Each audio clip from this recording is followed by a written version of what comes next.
My name is Dylan CineMasai Green, and welcome to the Real Notes podcast. I speak with rappers, producers, journalists, and other hip-hop adjacent figures about their relationship with movies, and, if at all, film inspires their craft.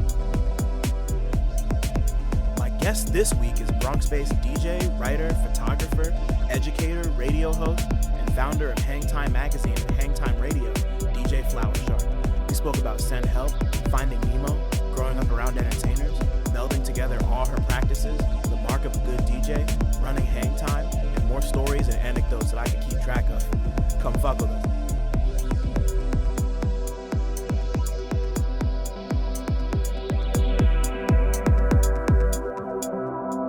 We're both running around a lot today, and it feels good. It feels good to be busy. Sometimes it's a little scary, but we're outside. Yeah. We are outside. I think as a Sagittarius, I have to keep busy because then if I sit still, I'll probably lose my mind. So, yeah. When's your birthday? December 17th. Yeah, so smack I always in the forget. middle. Because there's so many birthdays around that time. Yeah. Because it's like a whirlwind, and it's like we don't talk about it until. Well, we talk about it prior, but when it's around the time, we're like very quiet because we've already let everyone know. We're like, our birthdays it's the last month. It's literally like, so it's like, all right, everyone's probably tired by that point. Oh man. Yeah. It's okay. I'll go on my little trips with my mom. It's okay. That's cute. We love that. That's even better, honestly. One of my best friends, his birthday is literally the day after Christmas, December 26th. And I always laugh about that in my head every year when I'm wishing him happy birthday. I'm just like, damn, man, like having it be the day after Christmas. Day after. Just fucking crazy. Yeah. Fucking crazy. Oh my God. But shouts to him. Shouts to all the Capricorns. Yeah, no, shout out. We love you, Connor. If you're listening, he might be listening. Who knows? Hell yeah. But no, you have like I'm so honored. Yo, you're Real Notes. Shouts to Real Notes. Shouts to you. Like, I'm so honored to be here. Thank you so much, man. So yeah, I'm pretty sure Connor is listening. This has been a long time coming. What's cracking, everybody? Welcome back to Real Notes. We love a cold open.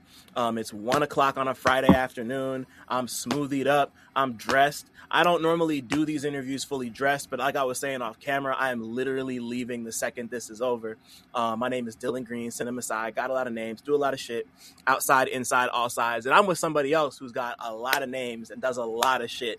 And is a traveler, is a DJ, is a journalist, an interviewer, HangTime magazine, HangTime radio, Newtown radio, fucking, I don't know how she wears as many hats as she does, but we love her for it. Flwrshrk is fucking here. Flwrshrk is in the house. I'm so happy to have Flwrshrk here. Like I said, man, this has been a long time coming. I'm so happy to have you here. I'm just proud of all your success, and I want to say it publicly now that I can do it. I appreciate you. I appreciate your support.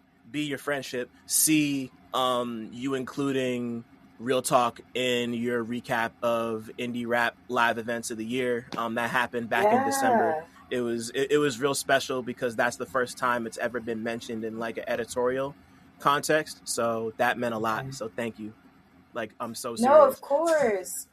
I mean, and it's one of those things where, and I appreciate that, like wearing the multiple hats.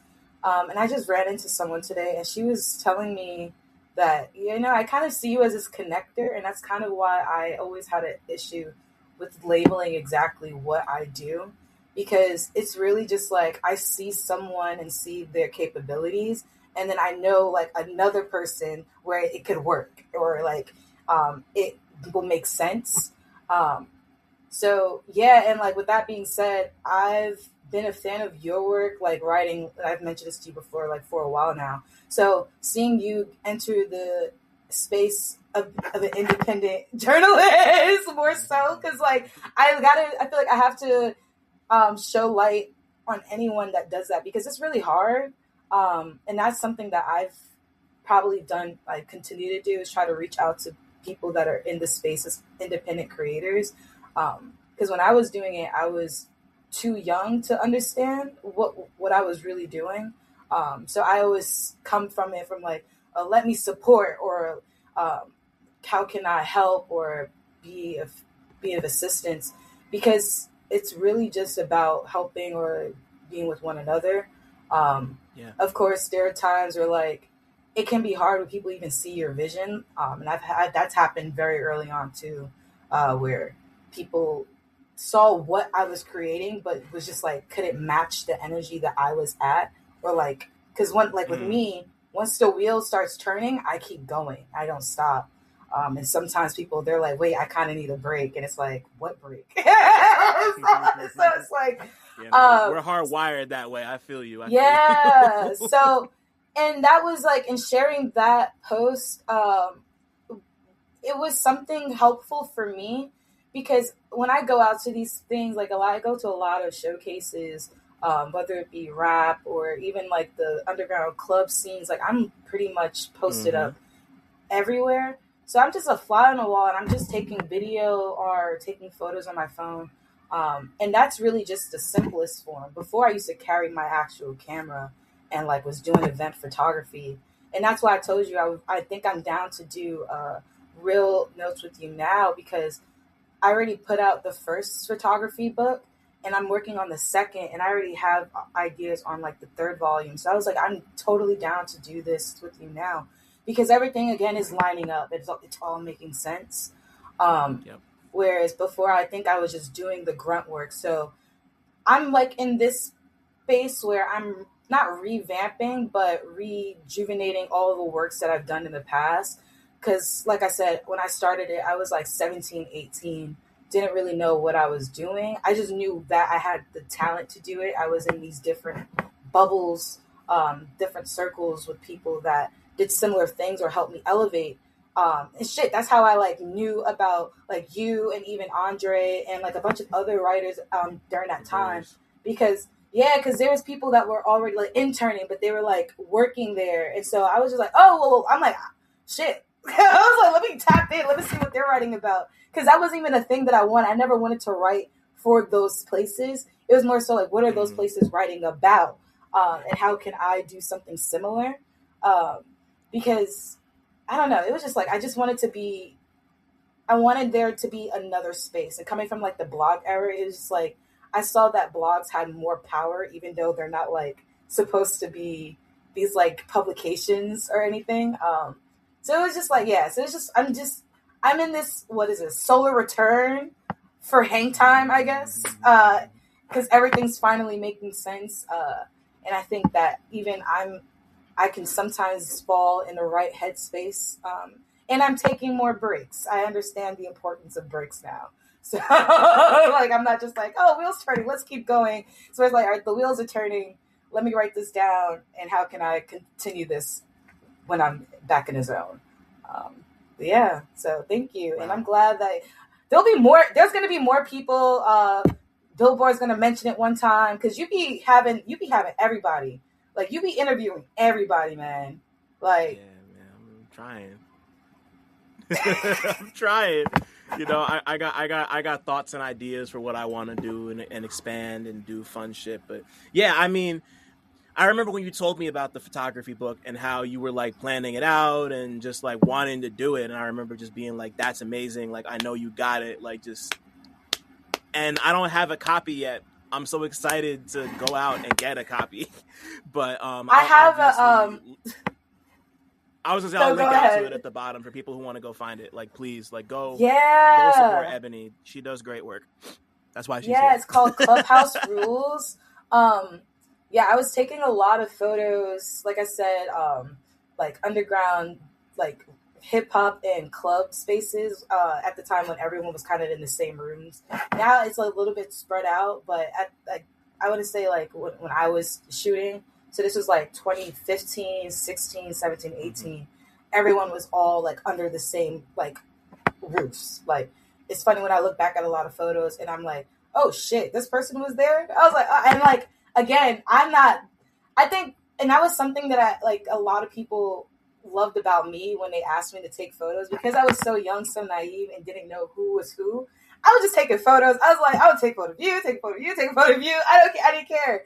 And then later on, like, I'm getting text messages like, yo, you got this person. This is crazy. This is crazy. I was like, who's that? And I'll recognize the name. And I'm like, oh, that was them. I was like, I didn't even know what they looked like. And I was like, well, enjoy the photos, I guess. It was just, I'm just there. And it's kind of where I learned, like, doing the job as opposed to being the face. So, like, even, like, DJs at the time, DJing wasn't about being the face. It was just, like, being behind the decks and the dance floor. Like, that's where the people is, like, shoot. Even now when I do my sets, I try to have dancers with me because I'm like, y'all paying too much attention to me. This is about the dancers. Y'all need to dance. So I have my dancers do their big ones. And that's just from learning early on, being in those spaces, what those parties, what those spaces were meant to be. People talk so much about culture. And I'm like, I don't really think you're actually capturing culture. And I've had so many times, like, okay, so the first time I mentioned about putting together this book was probably when I graduated from college. So that was like 2018. And I had already started working on it, but I never put it out because of the personal issues I had with those people, dealing with mental health. And I'm still struggling with that today. And so I had to just basically, like, give myself space, have a break, give myself time to sit with the photos, sit with the history that I captured, because at the end of the day, it is history. Like, even though the photos aren't great, I was the one of few that was in those rooms taking those photos because there was no one else there. No one really understood what they were doing was going to mean something. And to me, I was like, no, this means something. This means something to me. So I'm going to capture it. I'm going to document it. I'm going to be an archivist when it comes to this. So when I see other people doing that now, I think it's so beautiful. And I encourage them because there was people at the time that would make fun of me, like, oh, look at her camera. Like, it's a little point and shoot. It's not like a big Canon. And that was discouraging. I was like, well, damn, I'm not going to take photos then. I'm going to do something else, or like I'm going to focus on the writing. I was like, because y'all can't judge me how I write. How I speak, my style, that's me. So I'm like, if you got something to say, then you might as well just go ahead and do it yourself. Like, there's nothing to do about that. And then I had to realize photography is the same way. Like, how I see things is different. So I was like, you know what? After, like I said, 2018, I was like, I'll put this together. 2021, I was like, you know what? Fuck it. Yes, my photos, those, whatever experiences I had, it was back then. I need to move on. I need to move forward with this because I feel like I was doing injustice to those that were in that time, because I would tell them, I'm like, yeah, and I'm putting this book out. And they're like, girl, where's the book at? That was like, I was in it. Where is it? And I'm like, fuck. I was like, yo, y'all actually looking for this? I was like, all right. And I was like, but I had to look at them. I'm like, look, there's some things in there, because we all shared experience. I'm like, there's some things in there, people's faces you might see that might hurt. I was like, hurt me. And they're like, it's okay. We'll just skip the pages. And now it's even coming to the point where, like, I go back to those pages and I just look at them and I'm like, wow, that was a time. And it's like, I still have to accept that there was some good as well. And so that's really just what Clubhouse Rules is. It's like a collection of photos that I took during that time when I should not have been in those spaces. Because you're supposed to be 21. I turned 21 in 2017. So I was like, it was just not like, I was doing it. And giving other people younger than me ways to get into clubs. But luckily they were like me, like about business, not about getting messy. So that was great. Mm-hmm. And just one last thing I wanted to say, what solidified or validated me in putting out the book and wanting to continue on with other volumes was when, was it last year, a friend of mine who I started doing, who was with me for the most part when it came to HangTime magazine, Curtis Ashley, shout out to Curtis, but shout out. He was the one that actually like put me on to a lot of the rappers that people listen to now in the underground, like Akai. So like he was really tapped in with him, and he was the one that was like, yo, he got to feature him. And I was like, okay. And he's like, you know what, the whole crew just, and it is funny because like some of the names I recognized already, because like growing up in New York and then going to CUNY schools, I was like, oh, I know some of these people. Like, yeah, let's do that. Yeah. Real neighborhood. And I was like, yeah, for sure. Yeah, exactly. Very much neighborhood. And it was funny because like, with that being said, like, I love Curtis, like, to this day. Like, it's still very neighborly. It's very community. He hit me up last year and was like, yo, I know that you're killing it. when it comes to teaching, DJing the kids and stuff like that. I'd love for you to come and talk about you as a professional DJ and like how you do it in regards to like education. I was like, oh, for sure. And I brought my photography book with me, and I just sat on a table with all like my decks and like just made it a little like really pretty. And it just made me feel so good when like the kids was like looking at the photos and they was like, oh my God, that looks just like you. Oh my God. And I was just like, and I was, so that validation for me, I was like, yo, it, again, the experiences that happened, that was back then. But like looking at the photo, the still moment, people don't see that overarching story. They just see what's in front of them. And if what they see in front of them is going to inspire them, especially like the kids, I'm like, yeah, like, I just got to put it out. And then people passing away too. Like there were so many people in those photos who aren't here anymore and who I was very close with. It hurts that they're not here anymore. And I'm like, damn, I got to put this out before someone else goes. Because I'm like, I want y'all to enjoy it alive, not like, I digress. But it means so much to me. And I don't know what I'll do, like, if I'll do another photography collection after this, but this is pretty much it. Because it's just like I haven't seen any photos from that specific time highlighting New York shit, even like Philly, because there's some moments where I was in Philly and Jersey. So I think the last one I do will be Jersey club centric. Shout out, yeah. So that's another thing in itself. When I first was like writing, I wrote for a blog called Club Jersey. And I was like editor-in-chief at the time too, and that's how I got tapped into Jersey Club. And they were just sending me music. So it's funny, people were like, damn, like people see me as like the club. They're like, yo, you know Club. And I'm like, because I wrote about it. I would get like hundreds of emails from different producers, and not just from Jersey, but from Philly as well. There's people from Baltimore, and then you had people from Chicago sending in stuff too.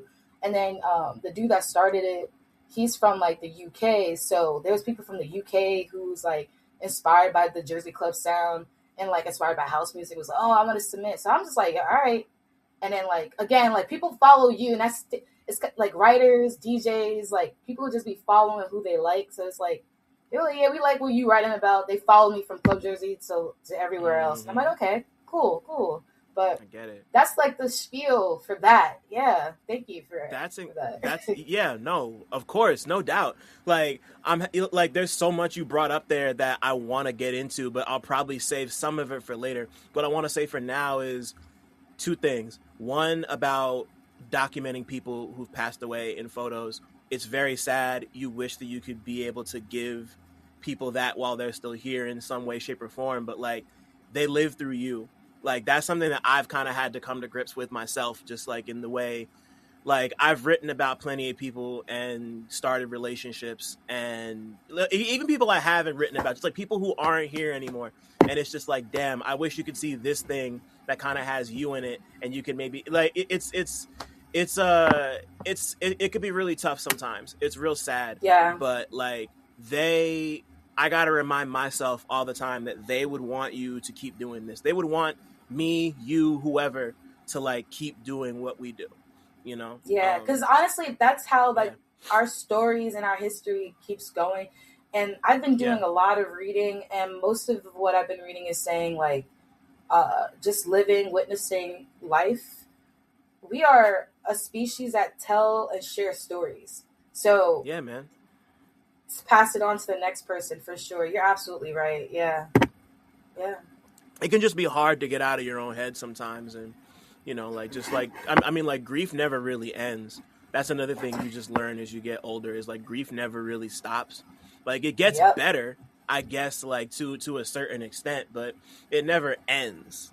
You know, it's a constant process, and some days are easier than others. You know, and that could be from people that you've met through music, through writing, through media, you know, family members, you know, like just like it just goes all over the place. But I mean, like, once again, there's so much that you just touched on that I want to get into, but I got to ask you the first question I ask everybody who comes on here, which is, what was the last movie or TV show you watched that you had a strong opinion about? Fuck. Okay. I know. No, because I watch a lot of movies. That's why. So I'm just like, and like similar to like reading, it's like I'll be reading something new and something old. Damn. The last thing that I watched. Fuck. What did I just see? Oh, I don't know. Yeah, I saw Send Help. Oh, okay. Talk to me about Send Help, because I fuck with Send Help. I liked it. Shouts to Sam Raimi, yo, he's coming back. It's funny because I was watching a review where they were saying how they didn't understand why he, like, being how big he is and like a producer and working on all these films, he knows like the schedulings of like when the best time to put movies out. So they were questioning like, why did you put this out in like February, like January time? Like this is like graveyard time. And I was like, yo, word, like this is a good movie. Why did he do that? And he's like, and I thought about it, it's like coming back, it was like, to him it was a risk. But I thought, I don't know, it was a great movie. Rachel McAdams did her thing. I love Dylan O'Brien. Anything he does, I'm watching. And it's funny because when I saw the ads, I was telling someone, I was like, oh, Dylan O'Brien's in it. They were like, who the fuck is that? I was like, chill. I was like, Teen Wolf. I was like, you don't know anything. Yeah, like, this man is like, it was like one of those people, like, it's like not far off from age, but like, I still kind of grew up with him, watching him on TV and film. So I was like, nah, like, that's the man. Seeing him. Okay, so for those who didn't see the trailer of Send Help, it's essentially these two people. It's supposed to be a group of people at coworkers. Dylan O'Brien is the new CEO, and Rachel McAdams plays. She's like working up to be a VP, but because she's not a dude, she's not a same fraternity of this guy, whatever. But she works super hard. And like it's so funny because she's or some shit, like an account, like not an account. Excuse me, strategy. Yo, that was a big moment. Yeah. Strategy and development. See, I fucked up. Strategy and development. Because he was like, "Oh, you're like accounting," and she's like, no, I put together your whole life. Like, get your shit straight." Man. But it was just so good because she was like, and I think I relate so much to it, and I think we all can.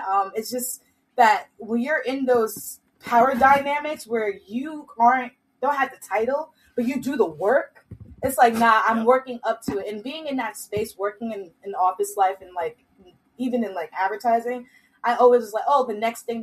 I will say the last job I had, I straight up said, I was like, I don't think I'm gonna get any further than this. And they were like, oh my God. And I was like, yeah, I don't think this is for me. It doesn't seem like you guys are gonna give me that chance, so I'm not even gonna try. And they were like, that's so sad. And then it's funny because they let me go, like, not even that, like, later on. I was like, yeah, see, I already knew what the fuck I was talking about. But, oh, man. So I'm getting off time. Like, this movie made me feel so much because everything I felt in those power dynamics in the workplace, whether it's corporate, not for like, there's always going to be some type of power dynamic. I was like, beat his ass. Like, yo, I was very much like, yeah, like, get, like, and then she was like, we're not in the office no more, because the whole thing is, like, their plane crashed, and they're the only two survivors. So it's like, and so you really get, like, the Evil Dead, like, oh my God. Because, you know, Sam, like, Raimi, he did all of that. And so you get, like, Evil Dead in there. There was parts of it where I've got, like, Drag Me to Hell. Like, so, like, the way how, like, scenes were shot, it felt like that. So it was, like, it dragged you in, and it makes you want to laugh at something because it makes you feel uncomfortable. But then you're, like, also rooting for her to beat his ass, and then you kind of start feeling bad for him because it's like, oh, that's why you're a dick. And it's like, but that's not really a reason to be a dick. And it's like, damn, sorry, my guy, but also not sorry. It was like, yes, great movie. I think they did a disjustice putting it in February, but I feel it because there's some other movies that came out that I think they like it should have been like a summer blockbuster or even like later on like a like Thanksgiving time. I don't know. I just feel like maybe like Sinners. They'll just have to put it back out or something. I don't know. Yeah. But Send Help was really good because it was the idea that no one's gonna come and help you. Even if they do come and help you, they're not going to help you. I'm not going to let them help you. And it's like... Right. It was just crazy. No, that was a good. Yeah, that was it. Sorry. Did I even answer the question? Because I just feel like No. You. I just got too excited. You 1,000% answered the question, and I mean, so I saw it. Me and Desiree saw it. We saw it with a pretty packed. We saw it with a pretty packed crowd. And like everybody who saw it, like you could tell that they were invested. It's exciting, like it's like plenty of blood and gore, and it's a Sam Raimi movie, like he's like, all of his movies are going to be not all of his movies are bloody and gory, but a lot of them are, and I think this is the first one of his in a minute that's been like super duper gory, and like considering except that one scene, except that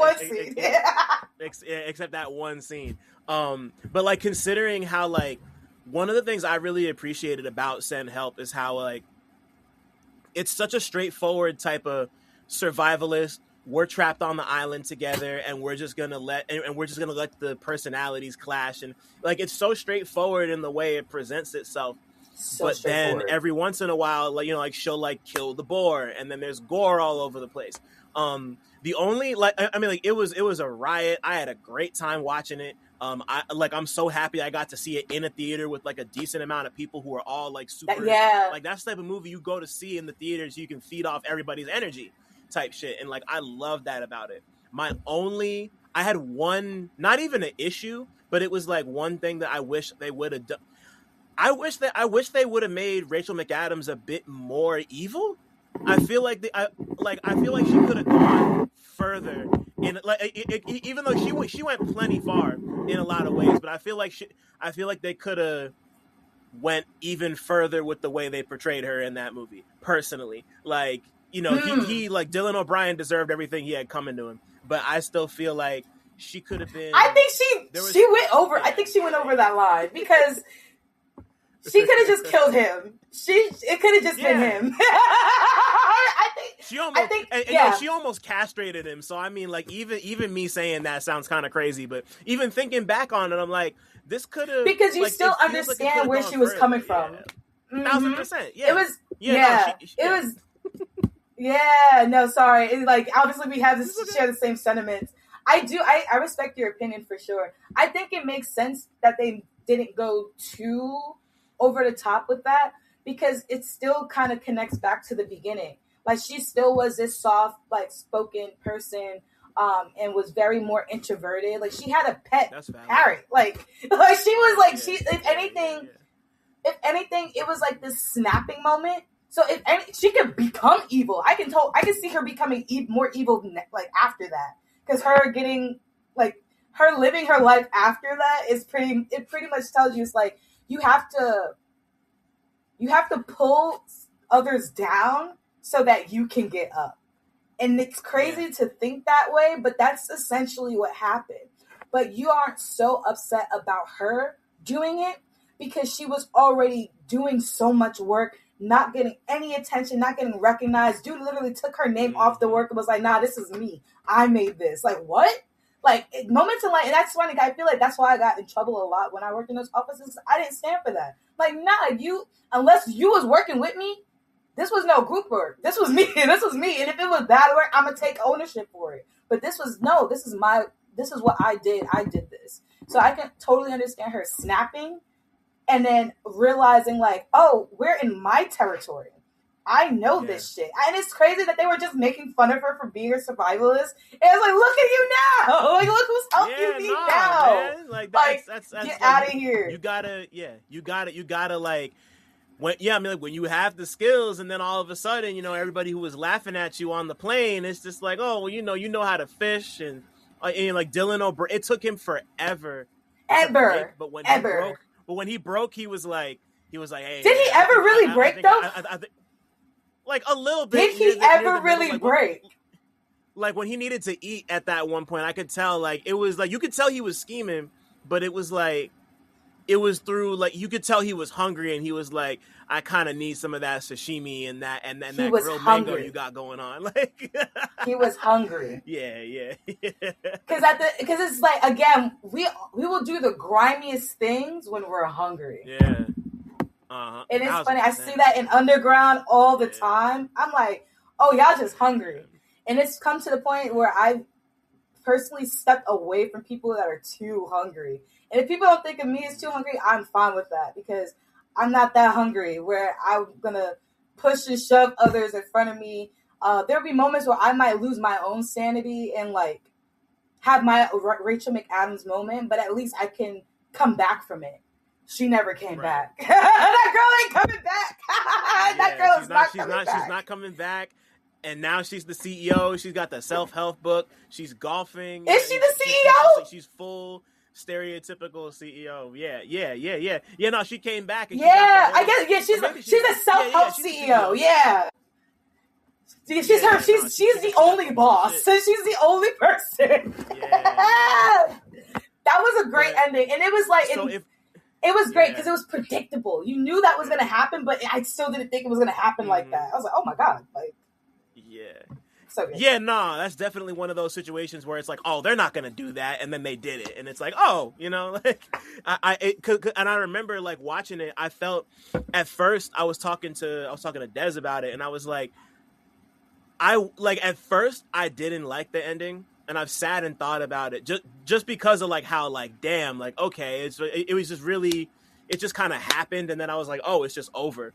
It felt weird for it to just be over and just end so abruptly, but oh my God, I appreciate it more now. That's all I'm gonna say. I appreciate it more now. No, you just made me think even further because like when we're in like moments of crisis. We always tend to sit in it for so long. It was like, oh my God, this is happening. Why is this happening to me? Why is this happening to me? But then when it's over. and then you're just like, okay, right. Well, that happened. And then, yeah, she made like all this money. And it's like, that's kind of like what a lot of self-help books I see are like. It's like people go through these long periods where they're in distress trying to get out. And then when they get out, they make so much money because they've like figured out the scheme or like they took something from it and were able to profit off of it, but not profit off like I'm sorry, you're right. Rachel McAdams is evil.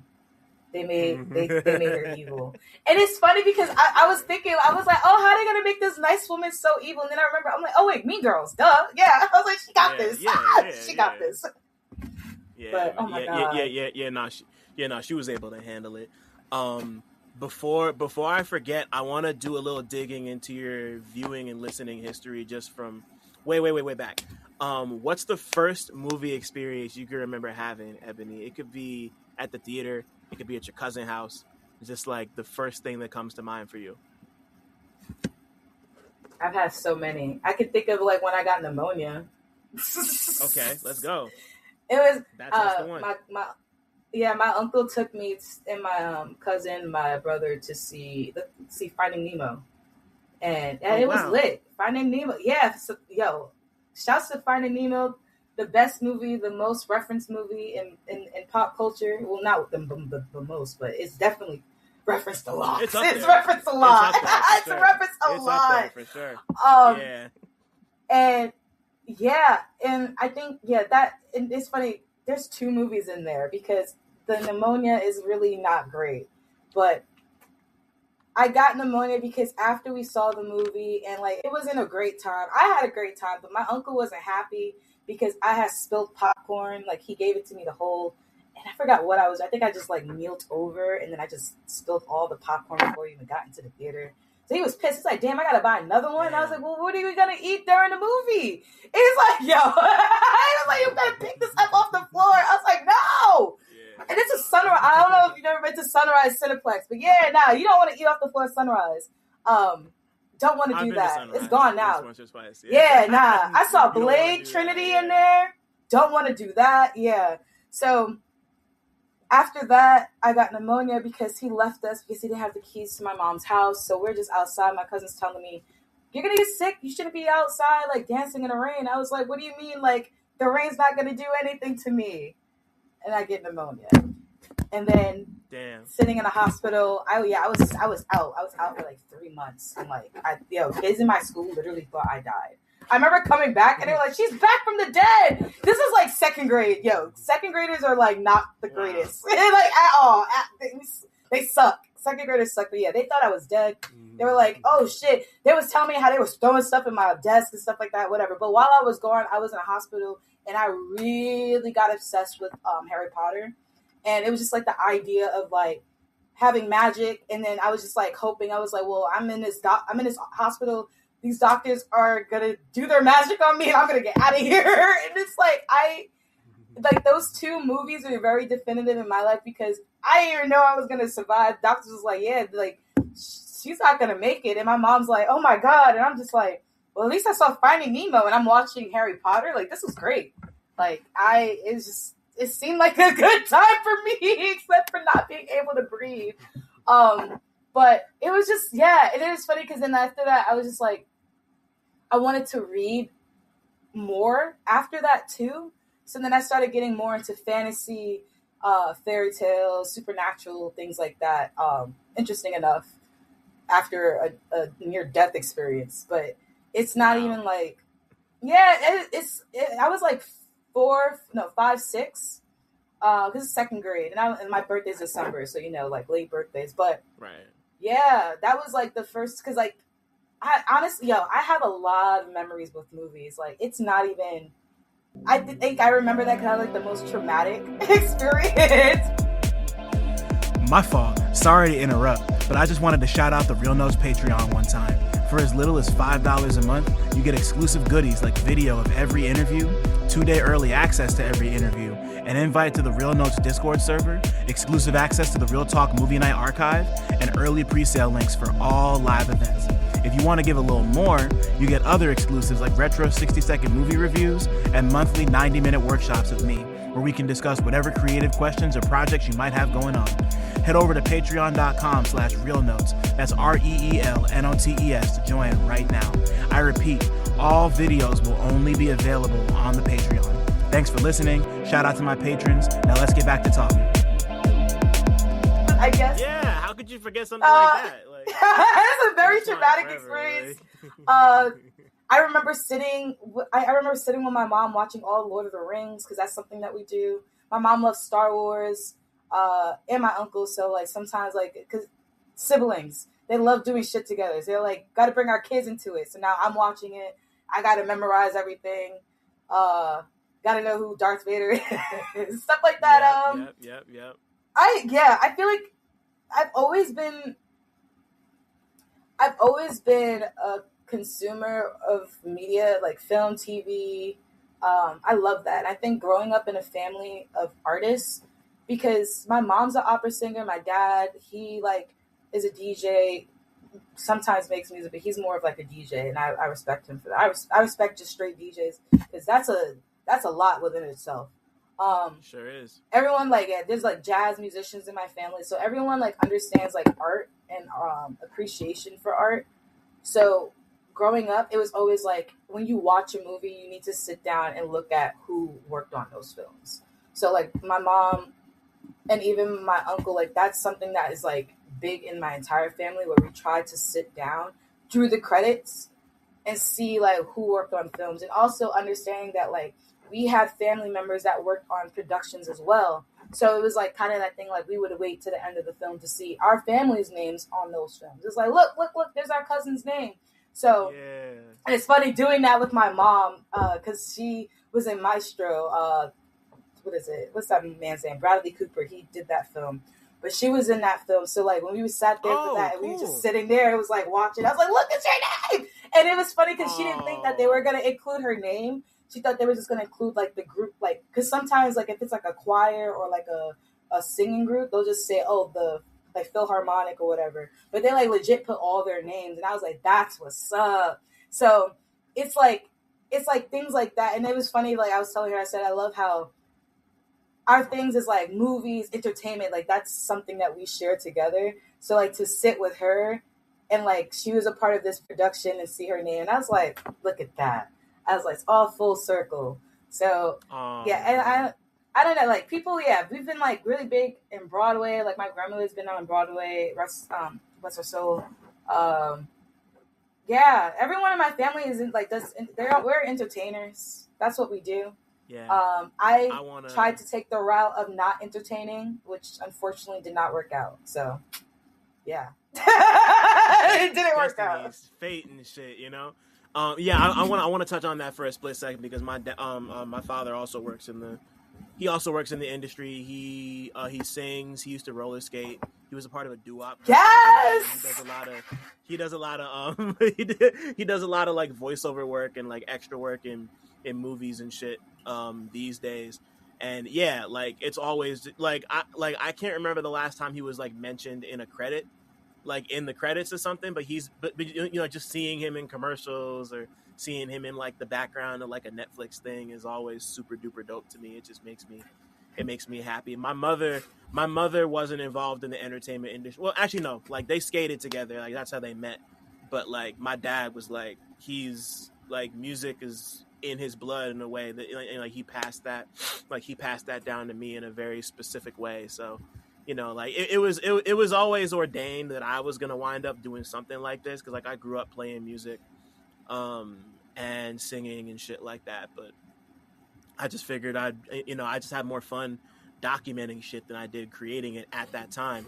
And now I'm back to creating shit. So you know, now it's all best of both worlds.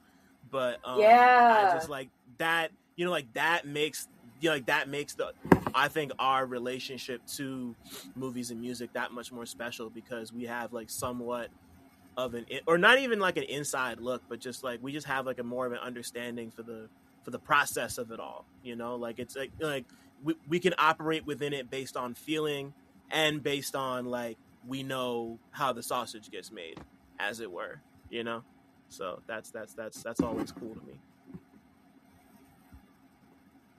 Yeah. All right, we connected. All right, I'm Gucci. Oh, okay, cool. So let me ask. Yeah, sorry. No, you're good. What's it called? Like as you get older and you start to have different experiences and just like become the person you are. I like to think of this next one as a capital M movie, the one that you saw that really connected with you in an emotional, artistic, or spiritual way, like more than just like, this is a fun movie I watched one time, like something that really spoke to your soul.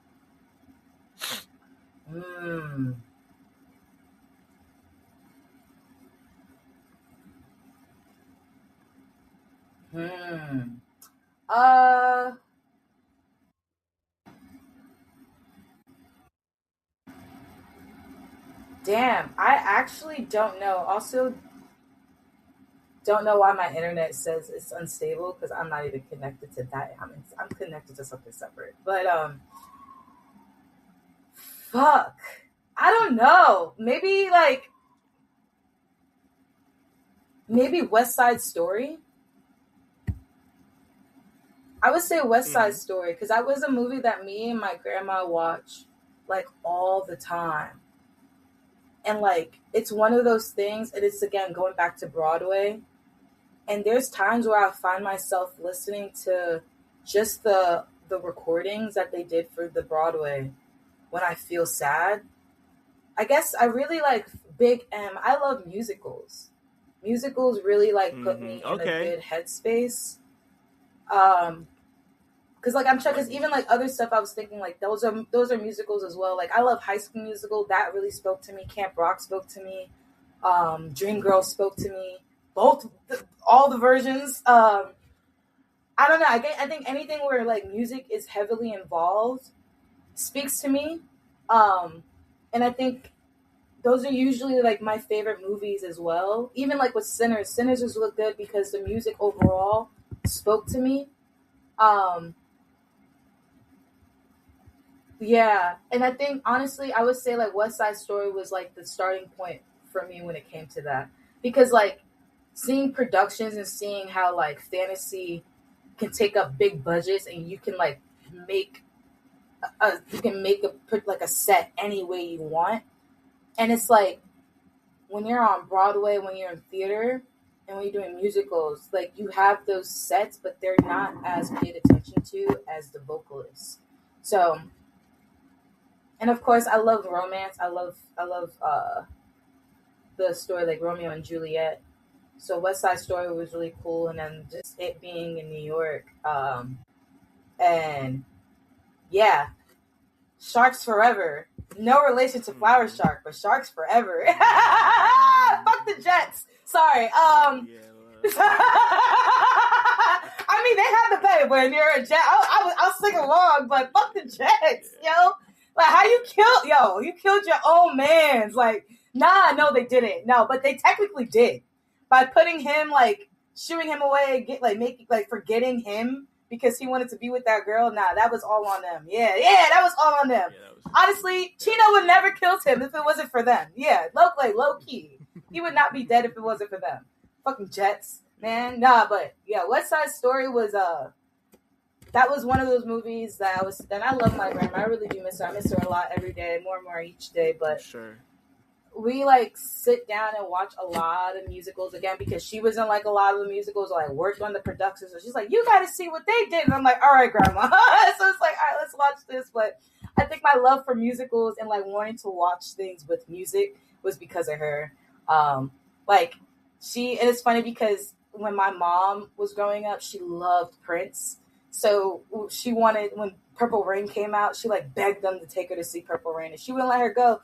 And then later on, my mom and my grandma introduced me to Purple Rain, but it was really my grandma that was sitting with me watching it. And it's funny because my mom always was just like, she didn't even really like Prince like that. And I was just like, damn. But she loved Michael Jackson. So it is funny because I could tell, like, when my grandma would put on Michael Jackson videos or like his like stuff from back in the day, she was like really into it. But I noticed like with Prince, she wasn't too into it. It was more so like, we're watching this because like this is history almost. But like with it was Michael Jackson, she was in it. She's like, yeah, remember the time. She's like, come on, Ebony, do a two-step. And I was like, all right. So that was like, that's something that I share. Yeah, you remember, I know you lived this. Like, this is like every like black home. Come on. I feel like I've mentioned this on here before, but I had the Michael Jackson history DVD with all his videos on it. So that's probably what she had me watching. That was because I didn't know what. Right, because I've seen Black and White, I've seen Thriller, I've seen Remember the Time. Like you name it, I've seen it. Like I know all. It had all of them on there. You're so right. You're preaching to the choir, you know. Like, yeah. So that was that was what she put on. She was like, "Sit down. We're gonna watch this Easter Sunday while she's like getting ready or putting a hot comb on the stove. Sit down." Pay attention. Let me put the comb on a hot stove. Come back, and then I'm like, my edges is like burnt, but whatever. But that was it. And then thank God for musicals because thank God for Kenny Ortega. Seriously, because it's funny because he's worked on other productions outside of Disney Channel. I just think that Disney tapped him and was like, yo, we really need you to work with these kids because you got it, man. And he did his thing. He gave us High School Musical. Like, I know that there were so many things he did before, but High School Musical was the biggest thing he could have ever done.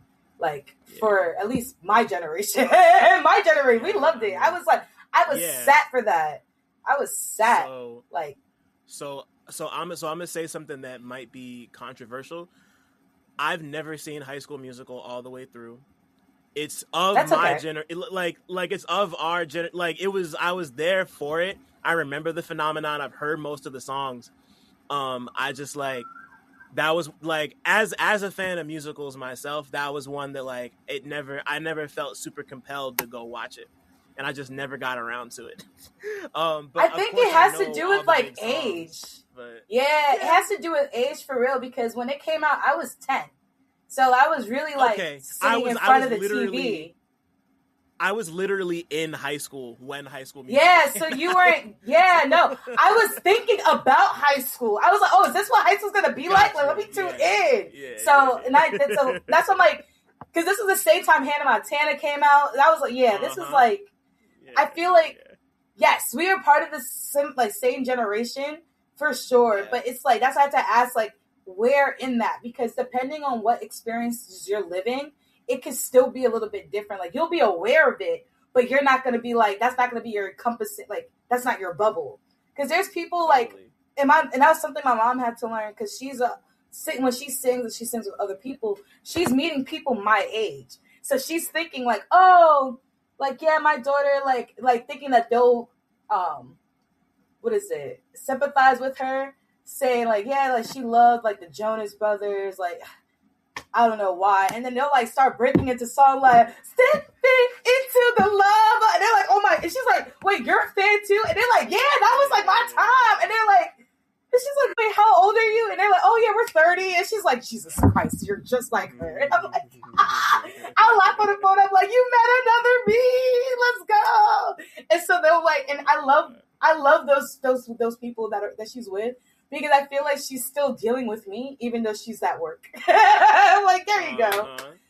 So, yeah, no, but yeah, I don't know. It's you were focused. You were focused on other stuff, man. Because even when I got into high school, I stopped watching Disney Channel, and I was and it was more so like I felt like I was dealing with the same things happening on TV, not like the bullying, but like the sassiness, the way that they would talk with each other. I was like, this is annoying. I deal with this all day already. I don't need to look at this on the TV. Yeah. At that point, it was all ID. It was ID after that. I was watching Game of Thrones. I was like, we could do that. Again, I went back to fantasy. Let's go back to fantasy.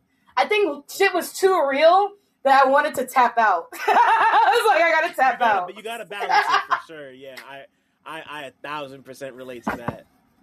Like, so yeah, no, but I wanna talk a bit more specifically.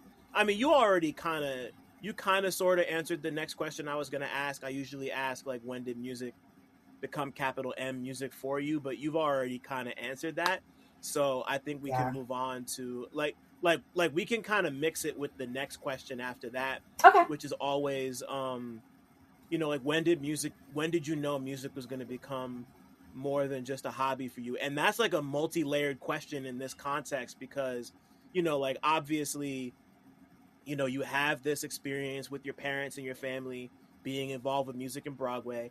You are developing your own taste at this point, where things are coming from every angle. You're listening to R&B, you're listening to pop music, you're listening to Disney Channel shit, the Jonas Brothers. Like, there's a lot of different influences in the pot. But as you get older and you start to form the identity that we now know as Flwrshrk, when would you say you knew that music was going to become like the thing you do, or the thing that you're actively involved in one way or another? Because like I said, you're involved in like 3 or 4 different ways. Yeah, I think I always thought I would be involved in some way, because I was always writing music. When I would say in high school was when I started writing my own music, and I would like upload it to YouTube and stuff like that. I was in bands. And it's funny because like prior to that, I was in bands like in school. So I was for 8 years, I played the clarinet. By the time I was in high school, I was a section lead. And wow.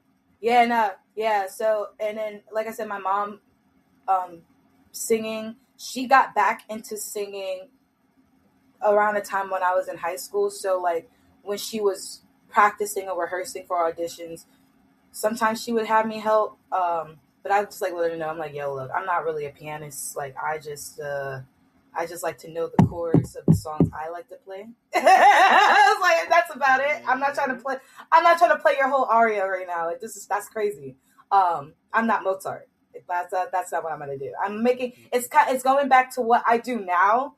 Believe it or not, like being able to hear samples or like understand how chords work. And I think that helps me with how I DJ now, and even like making beats on the side, doing that. I think I approach it the same way how I've always approached it growing up. And then I was always a poet too. Shit, I've won awards. I've been like, had my like poems in books before I even got to high school. So like, I feel like it's always been a part of me. I think the thing I didn't know was whether I was going to be a singer or an instrumentalist or some other thing. DJing wasn't really top of the mind, although I was always around DJs.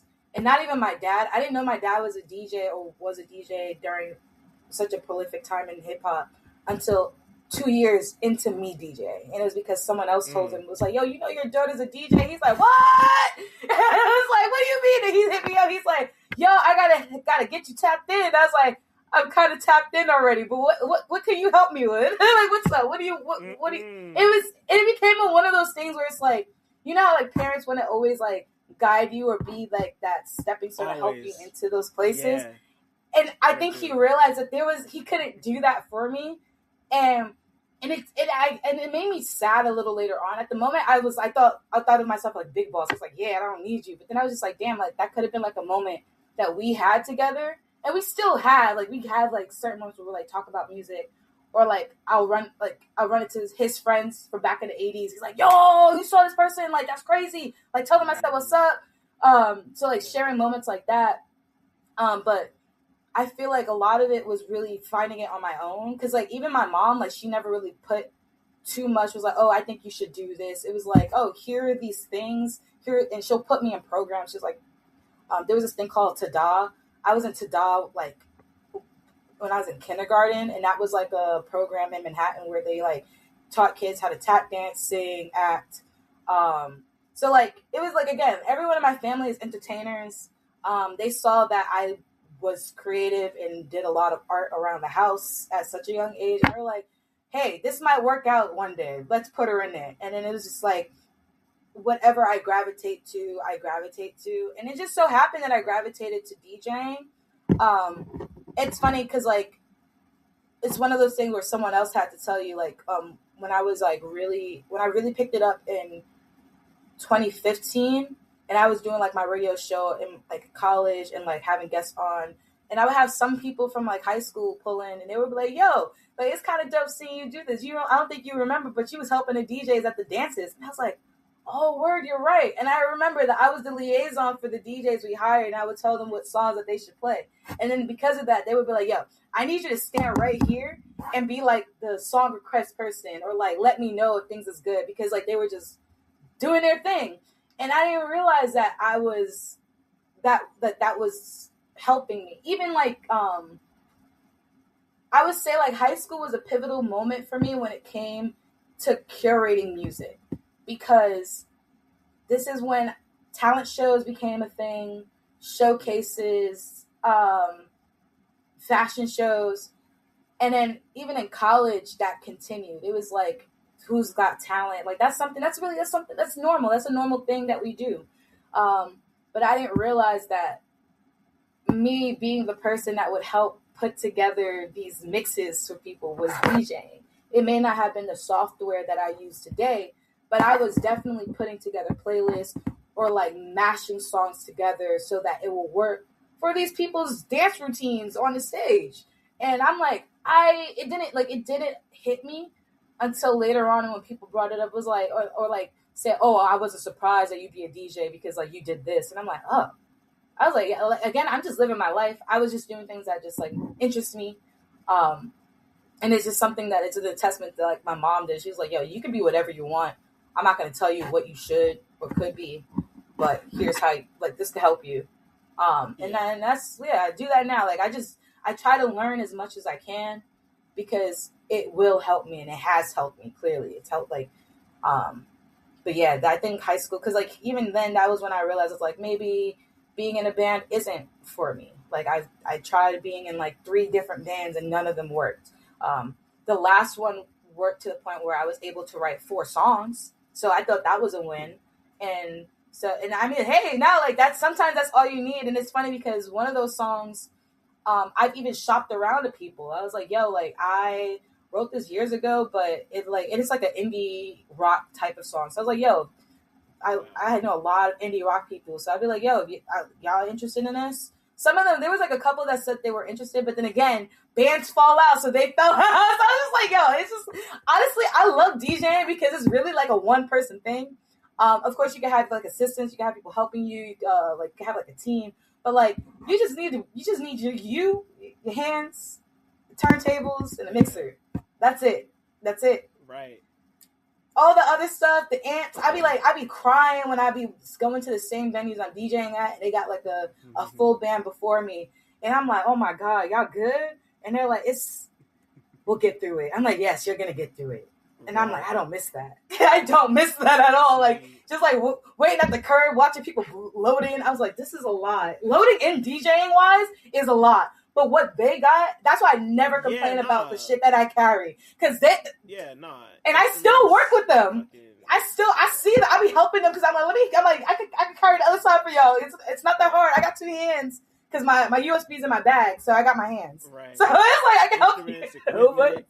Pedals, all that shit. Yeah, no, like you got it's a whole goddamn setup. You know, it's crazy. And like just hearing you talk about all this shit, like the reason I'm so fascinated, like on top of the fact that you're an incredible DJ and I've had the opportunity to see you spin more than a few times, like, you know, like at the end of the day, like being a DJ is all about being a selector. It's being a curator of vibes. And, you know, all the experience you have, like, as a journalist, as a photographer, as a proper musician, as all you know, like just once again, like you wear 80 million different hats. And I think every single one of those contributes to the way a DJ works and operates, because you need to be able to read a room. You need to have like the skills to be able to like technically make everything work the way it does. And then you got to have taste, you know, like you need to have taste. You need to have taste, and you need to know who you're playing for. So, you know, there's a reason why it gives purpose to all the songs and genres I listen to. Because when I was growing up, I was like, my taste is all over the place. I'm like, what's wrong with me? And like, I would get made fun of. And there was this time where I was like tapping into like rock and all of that. And there was a lot of people in, and there was like, again, this is the poser era. Like, oh, you're like a poser. And I was like, how am I a poser for like connected to songs I fuck with? I'm like, yo, fuck you, man. Like this. I was like, I forgot what song. I think it was Pierce the Veil. Yeah, no, type shit. I was being me, but it was like a Pierce the Veil song, and they were like, yo, fuck with Pierce the Veil. I was like, they're great. Thank you. Yeah, I was like, yo, like, let me just be. Like, I'm like, am I not in my teen angst era? Is that not teen angst music?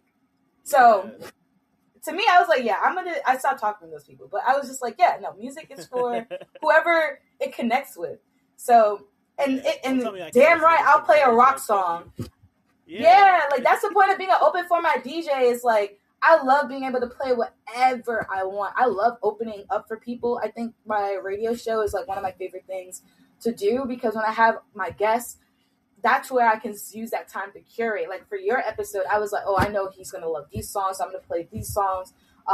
It's really, like, making sure that it fits the vibe of the show. And like sometimes I'll like throw in something in there that you may not know. You're like, oh shit, what the fuck is I like it. It's like, yes, I'm glad you like it, because I thought of you in mind. So that's what I try to do. But thank you for saying that. And then yes, like I said, it's like another validating things, like being able to connect, curate with intention, for sure. And that was something I had to learn, because like when I first started DJing, it was, again, the hunger. I was hungry to get into certain places, be in certain rooms, and then it came to a point where I slowed down. It's like, well, I don't need to be in every room, and not every room needs me. So finding my place in the spaces that work for me, and realizing that, like, teaching and, like, the education route would have been the case. Another thing that people was like, oh, I knew you was going to be a teacher. And it's like, yo, chill. Like, chill. So, see, talk to me more about the teaching, because I know you haven't done it for like a super long time, but once again, actually, I've been doing it for a while. It's only DJing I've only been doing for like 2.5 years. But like, I've been teaching music production and podcasting prior to DJing. And then before that, I was tutoring for history and English. So, oh, wow. I've been doing it for a while. Yeah. So I think that's why it worked. I ended up in the education space, because I was always working with kids, even when I was younger. Because a book I read when I was at the Babysitters Club. I started my solo Babysitters Club, and I've been babysitting forever. And there was like one of those things where I'll have, it could be family members or friends of family members, but like I had my core clients and I would see them. And it's funny because like it goes back to DJing. Like, do you need to be in 100 rooms, or do you need to just be in the 1 or 2 rooms that pay you well? Yeah. So, and it's like, and it's crazy because like you wouldn't know, like, and it's because I don't have to promote it, I don't have to share it, I don't have to highlight it. It's just like a job that I'm doing, and it's something that I really like doing. History was, I love history. And English was more of like the creative writing. And then after that, I was like, I kind of want to do something more related to what I do. So then podcasting, media, like doing that helped. And at Building Beats, I worked at Building Beats prior to working at Scratch DJ Academy, and I started out doing content there. So that's where like a lot of the creative writing really helped out with me there. And then they needed people to teach like the music production classes that they had, and they were doing podcasting. And I was like, yo, I'm like, hello, broadcasting. Yeah, I got you. So putting together lesson plans for that. That was, I think, creating lesson plans is so fun to me. I think someone that likes to organize and strategize and stuff like that, I love creating lesson plans. But yeah, now I would say, and I started at Scratch, I want to say in 2022 on their events side. So I was doing like stuff for Adidas, Photographiska, and then I transitioned into teaching. Because then they realized, I was like, oh, wait, you teach as well? They're like, yo, man, yeah, we need help. And I was like, okay, yeah, I got you. So it was kind of those things that, like, they didn't, yeah, shouts to them. It's like, yeah, shout out to Scratch. They are amazing. And it's like another full circle thing with me there, because even though I never went to school to Scratch, when I first started DJing, Scratch was one of the few places where I could go to practice. So there's space at Cooper Square Union, like over there. I would go there right after school and practice. Because, like, I went to City College, so I would just hop on a train, go down, and I would just practice there. Yeah. And then I was just over from there at City College. Yeah? I was there what was it? I was doing a radio show, WHCR, like 2-3 weeks ago there. Yeah, it was funny because I was like, because I used to intern there, and then WCCR, which is a student-run radio station, that was where I got like my real start DJing, was at that radio station. So walking through the halls, I was having so many flashbacks. I was like, geez. I was like, there's so much history. Yeah, I love City College. City College! Yes. Sorry. All CUNY, all institutions are shitty. I'm going to say that. Like, they've done great. They've done great for the people that take advantage of it. I know I took advantage of the experience that I had. I hope others do the same, because that's all that we can do. Like, you're going to be dealt a bad hand. I get dealt bad hands of spades a lot. I'm sorry. Wavy, I'm sorry. I'll be a better partner. I'll try my best. I'll do better at spades. But yeah, sometimes you just got to do what you can. You're like, Jesus, because people be going crazy over spades, and I don't want to get yelled at. So, see, I'm gonna say something stupid too. I've never been good at spades. I barely know how to play spades. I need somebody to properly. It's okay. You need like a group set of people that won't scream. Yeah. That's really just what it is. I got no shame. I just like I'm just not good at it. And one day I'm gonna learn, because I love a good card game, but spades was never one that I didn't take to it super quick. So I just gotta sit with the right group of people, and I'll figure it out. Yes, yeah. And it's funny because like growing up, it was really hard to get into because of all the yelling. It wasn't until like I was dealing with mental health. I was full transparency to everybody. I was checked into a psych ward, and I learned how to play spades there. Like, they'll win your ship. You ain't got nothing to do. You'll learn how to do anything. And so this Puerto Rican man was like, you don't know how to play spades? I need a partner. And it's like, all right, man, deal the cards. Show me. And it's like, we got all the time in the world, so might as well. But yeah, so that was how I learned how to play. And I'm glad that I did, because after that, I was able to play with my family. They're like, where'd you learn how to play this? I was like, well, it wasn't from y'all, because I was yelling across the table. So, but yeah, I appreciate it. Thank you so much. Yeah, I feel like I shared so much with you. No, don't even trip. This is why you're here. You know, like I'm just sitting here listening and absorbing and soaking up all this shit. I wanna dig into HangTime and how HangTime started. And like like of course correct me if I'm wrong. It started out as the magazine, and then you took it over to Newtown, right? Yeah. So I thought you were gonna say blog, but yes, it started off as a magazine, and then again, too young starting to do all this shit. I was spending my own money, but also I had a lot of grant money that I didn't know what to do with it, so I used grant money to print those magazines. That's and then fire. I love that. Yeah, and then when like grant money was gone, I was like, all right, guys, website. So we're going web, strictly blog. What's free? Yes.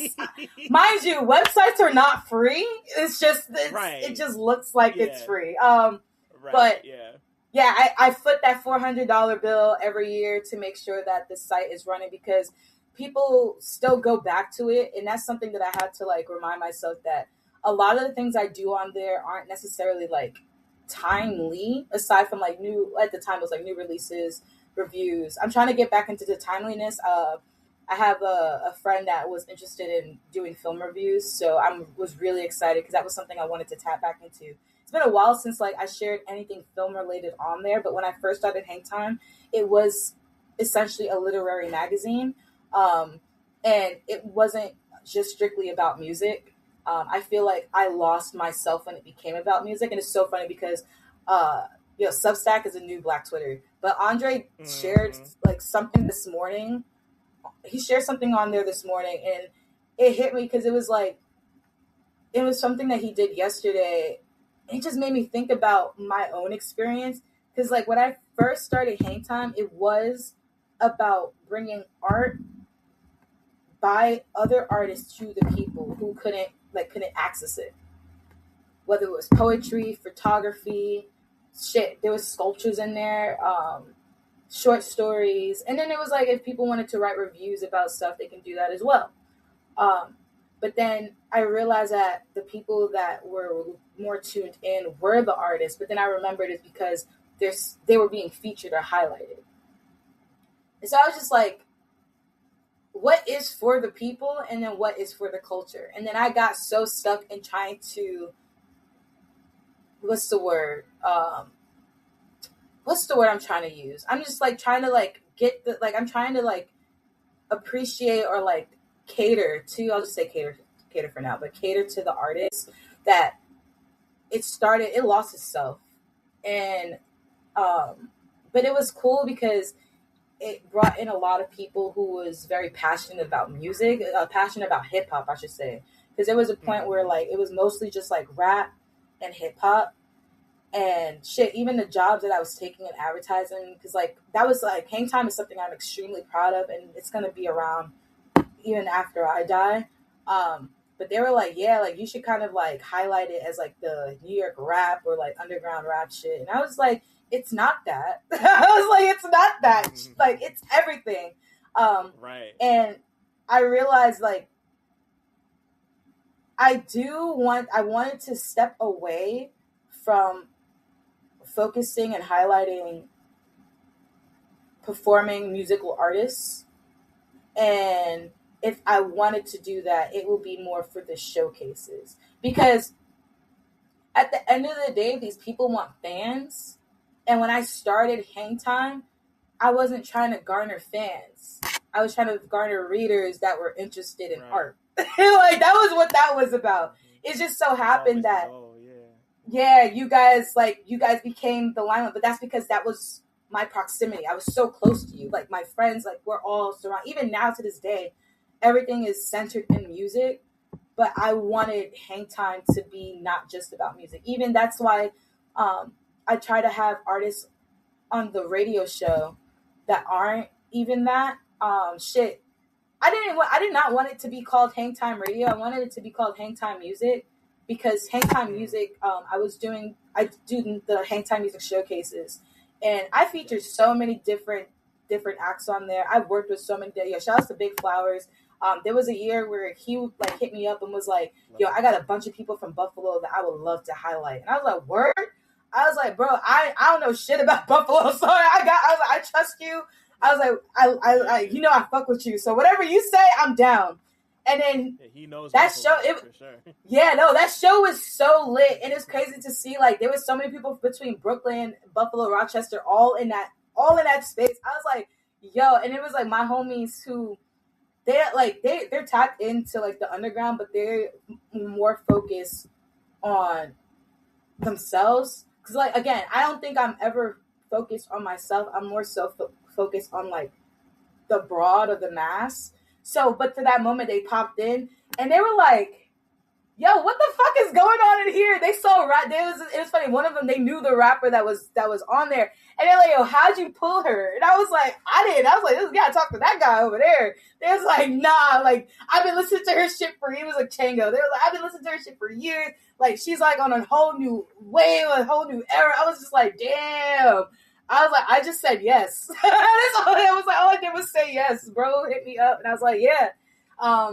But I love working with people. I feel like in the 10 years that I've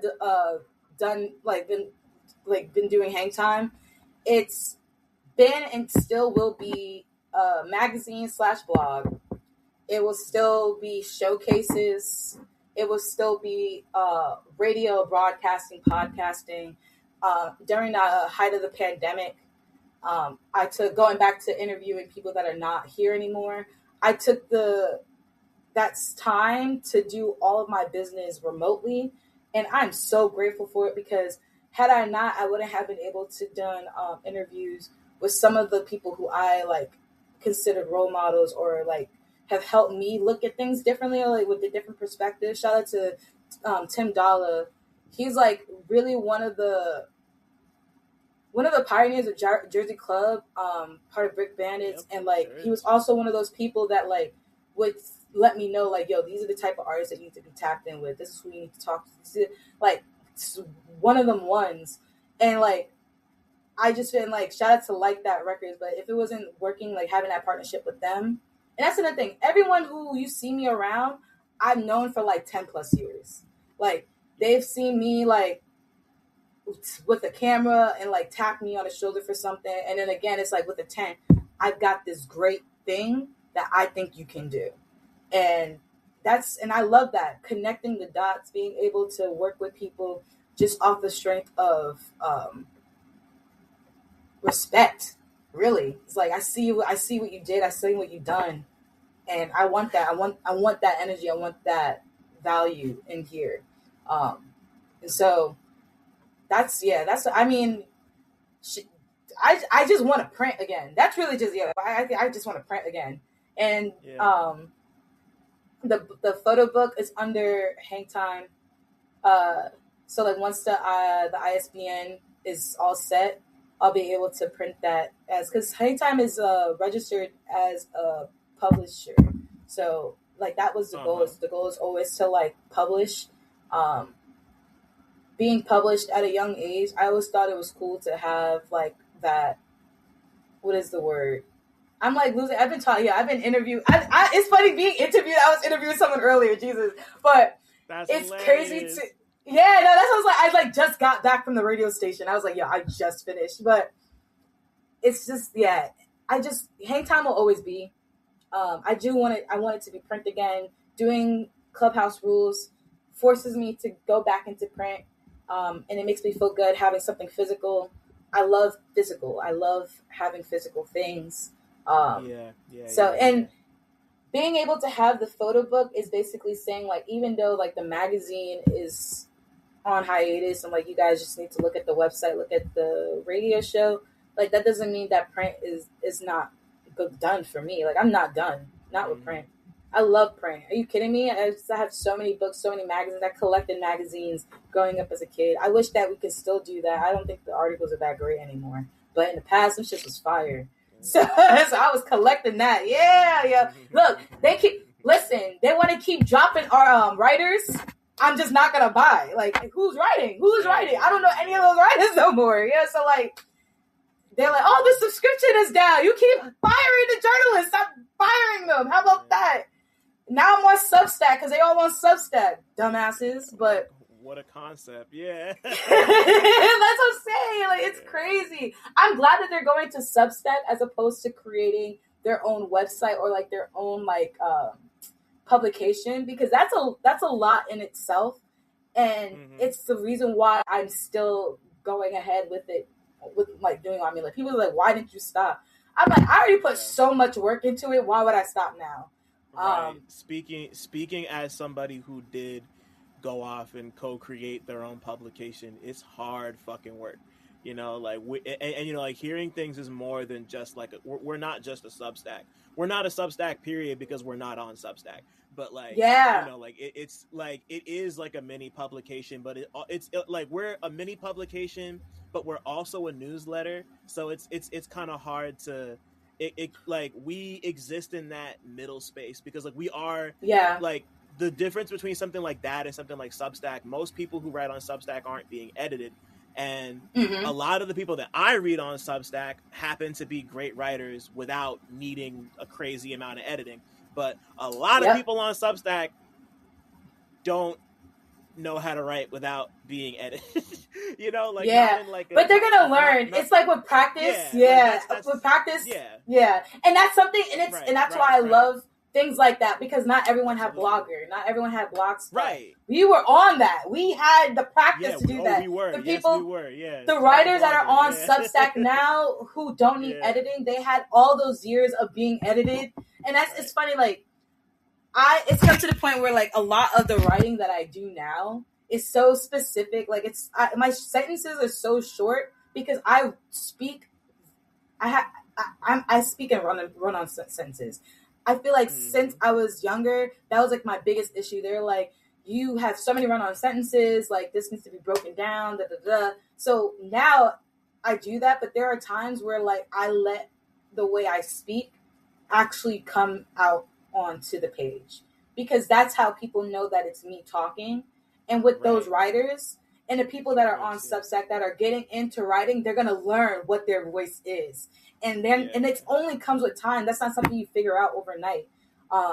So, but I am excited to see where they end up at. I do hope that a lot of these publications open up their doors eventually, or at least have people step down so that someone new could come in. I wish the same for radio as well. I love radio. It's funny. I've been having so many like moments where I'm like, oh my God, are they going to step down? It's like, oh no, they're not. Okay. All right. Well, cause I'm like, there's so much new talent out there, and forget me, like there's other talent out there that could very well utilize those spaces and do better. I feel like a lot of the commentary that they have now is so outdated, and I don't even want to hear about it no more. Like some of the stuff, like even like with the T.I. and like I'm like it is crazy because like when I hearing King get upset and then telling 50 like where's the music, I was like, 50 Cent still making music? I was like, that man he's a multi-million-dollar, he got a production company.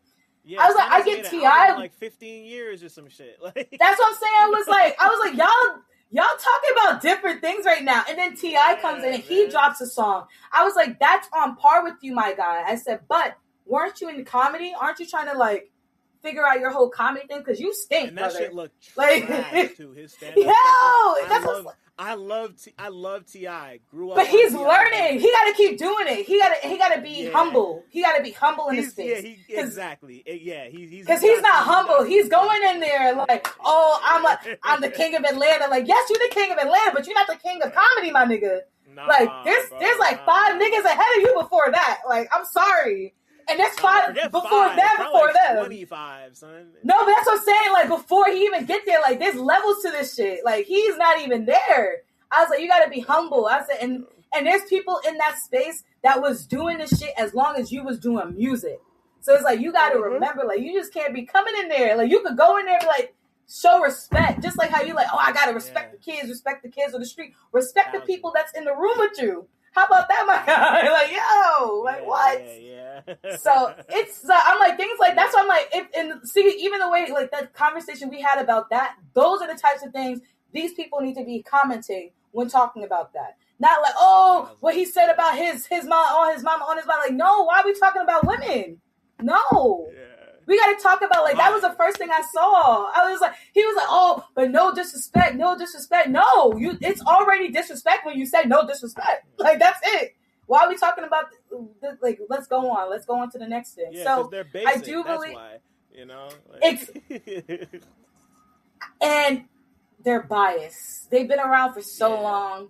You can't teach an old dog new tricks. Not these dogs, but But and I've come to learn my standing in it. I don't know if I'll continue to be carrying the torch in the underground along with other underground people.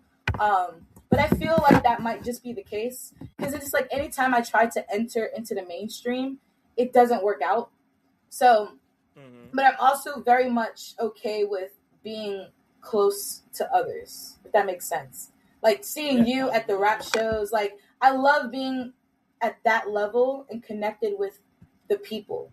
And that's where like the people and the culture very much collide. Once you start getting up here, it starts to get a little bit staticky and it starts to separate. It's very much like capital, culture, people. And a lot of times they're moving more toward the capital. So oh man, you're really speaking to my heart right now. One more quick point before I ask you my last question. Oh yeah, because we gotta wrap up. You gotta go. All I wanted to say is I couldn't agree more about like I'm so happy with where I am, like professionally and creatively and personally. Like I don't need to be a Subway Takes and be like the all the way up. Like, that looked tiring. That looked tiring. I'm so happy to be at the point I'm at where I can just like go to a place like Loudmouth, go to a place like Dweller, go to a place like and just like know people at that level and kind of I like to think of it as being like if you know type of famous. Yep. Or like famous and still be in those mainstream spaces as well. Yeah. Right. Yeah, no, you can do it. And you can move to the beat of your own drum and you don't need to be at the Jim Jones and Fab podcast. I'm not trying to be there. Nah. I'm not trying to do that shit. Like respectfully. But I mean I just wanted to highlight that because I couldn't agree and like that's part of the reason why I'm so happy to see you moving and operating the way you do because you move with integrity and like your shit's just fun. Like you're having fun and you put that into everything you do. And as somebody who likes to have fun, I just love to see it.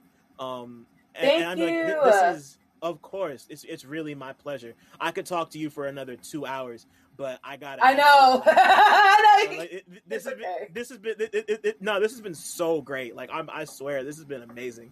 But Ebony, if your life was a movie, what would it be about?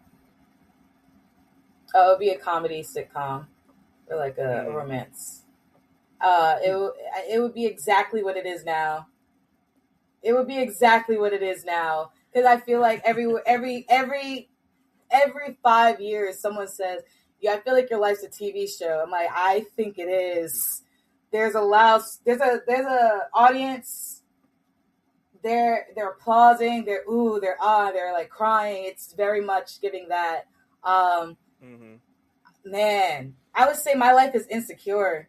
Shouts to Issa Rae. She really nailed on that. Like that really, the whole like community organizer, the rap, looking at all of that. It took me a while I was watching it as it was happening.